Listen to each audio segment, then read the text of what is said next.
So as I sit here on a Saturday at 5 o'clock doing this commentary, the Carmelo Anthony drama is finally over. He's a member of the Oklahoma City Thunder, and Phil Jackson giving him a no-trade clause resulted in a return for the Knicks that really isn't that great. If I decide to do a video on the Knicks' perspective of this whole thing, then I'll dive into that for them. But I want to talk about the Thunder, because OKC has had almost as good of an offseason as you possibly can, because they went from a mid-tier Western Conference team to one of the better Western Conference teams, I would say.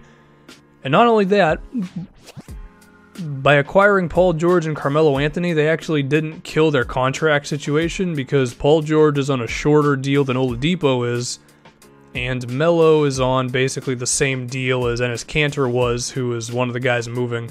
And at least in terms of years, in terms of salary, Melo is making a bit more than Kanter, but whatever. I don't think they killed their salary situation by doing this stuff. They were over the cap, they're still over the cap, but they got significantly better.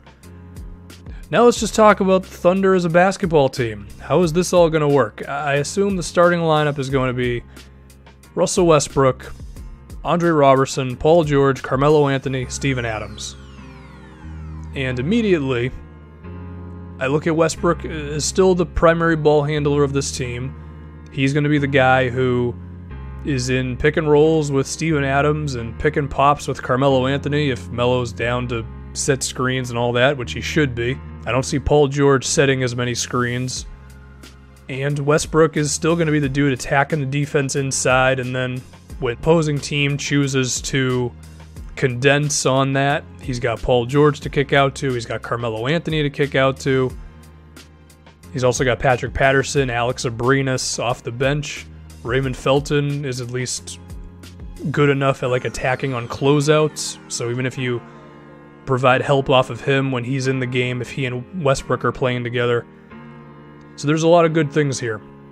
If I can just talk about Carmelo Anthony playing off ball, it seems like we're going to get Olympic Carmelo Anthony, where the defense is going to have to pay attention to Westbrook and they're going to have to pay attention to Paul George, which is going to allow Melo to have more spot-up opportunities, and he's been great in the Olympics when he's played that sort of a role. And I do picture him playing the small ball 4, which means, a lot of NBA power forwards are going to have a tough time keeping up with Melo's athleticism. Even if he's not super athletic, you move him to the 4 spot, and suddenly he's one of the more light on his feet power forwards in the NBA, so he's got that going for him. Also, if Melo is down to set screens for Westbrook, then you could be having situations where you're having point guards switched onto Melo, which can be easy post-up opportunities. So there's a lot of things that the Thunder can do with this offense. You could also have moments where Carmelo Anthony and Paul George are moving off ball, and if either one of them ends up open, you have to assume that it's a good opportunity that the ball is going to go in if they get open for a mid-range or a three-pointer. I would like to see Melo and Paul George set screens for each other off ball to really force the defense to have to make a decision on, are we switching this or what are we doing? Just cause confusion, and in that moment of confusion, one of these guys can get open for a jumper or a cut to the basket. But the other thing I really like is, with 3 guys who are really good offensively, you can stagger minutes pretty well here.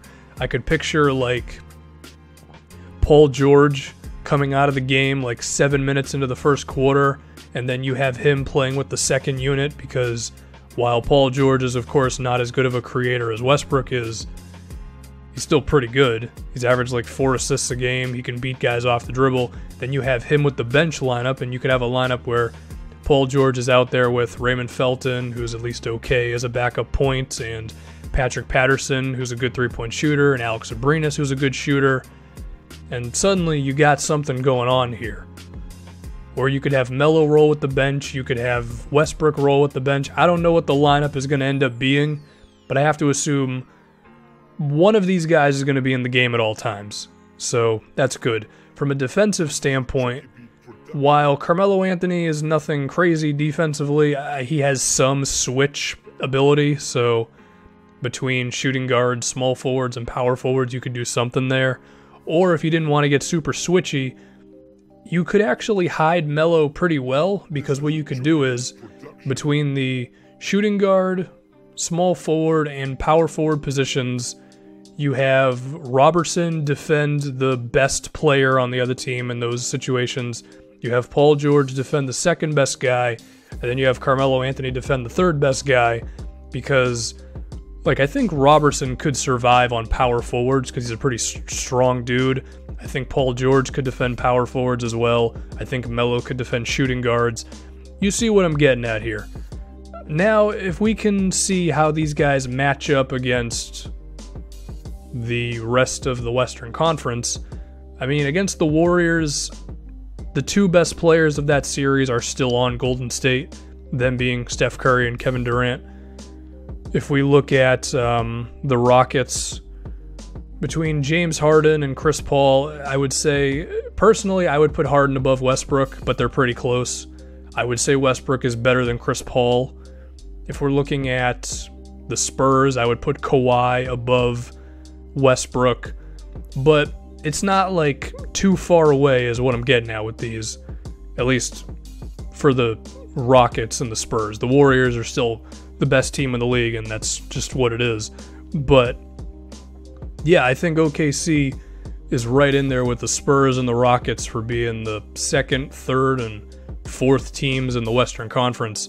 As far as how those three teams end up panning out, we're just going to have to wait and see. I mean, I think San Antonio could have gotten a little worse this season just because, one, Pau Gasol and LaMarcus Aldridge, as well as Tony Parker and Manu Ginobili, are all a year older, and these guys played some significant minutes for them a year ago. You now have Rudy Gay, who I'm not really confident in fitting in with the Spurs system, at least defensively. You have the Rockets, who they definitely got better, but Chris Paul has had some health issues. He could miss like 15 games this season. That could be the difference between the Rockets ending up with the 2 seed or the 4th seed. And then you've got the Thunder, who I don't think there's really a lot of health concerns with these guys. Like, besides the leg injury of like 3 years ago, Paul George has been healthy. Westbrook hasn't had any major injuries in a while. And Carmelo Anthony has played over 70 games the last 2 seasons. So, you know, you compare that to someone like a Chris Paul, and yeah, I could see the Rockets losing a few too many games because of health, whereas the Thunder are good to go. And they have a lot of potential now with different lineups. I mean, at times, you know, there's going to be the starting lineup, which I mentioned earlier, but I look forward to see how they're going to get Patterson in there as well. I mean, you could have a lineup where it's Westbrook, Paul George, Carmelo Anthony, Patrick Patterson, Steven Adams. I mean, with that lineup, you have like 4 guys who can do stuff offensively. Steven Adams is still pretty decent at rolling to the rim, so whatever.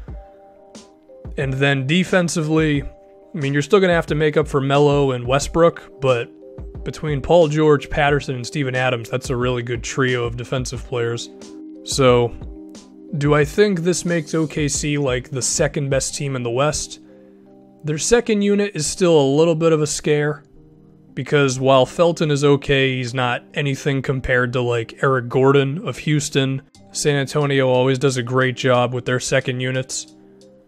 So I think that's a fear for the Thunder, but at the same time, like I mentioned before, because of the ability to stagger the minutes between Westbrook, Melo, and Paul George, you could always have a good bench, quote-unquote, just because one of those guys is in there at all times. So yeah, the Thunder made themselves better. I still think the Warriors are the best team in the West, but I do think OKC has put themselves really in the conversation with the Rockets and the Spurs. Before this move, I did still think they were a little under those two teams, but now with Melo, yeah, I would put them right in that conversation, and I think the switchability that they have, the amount of versatility they have, because now, like, Melo could play the 4, Patterson could play the 4, Melo could play the 3, or sometimes even the shooting guard spot, Paul George can play multiple positions on the wing, Robertson can defend almost anybody because of how good he is.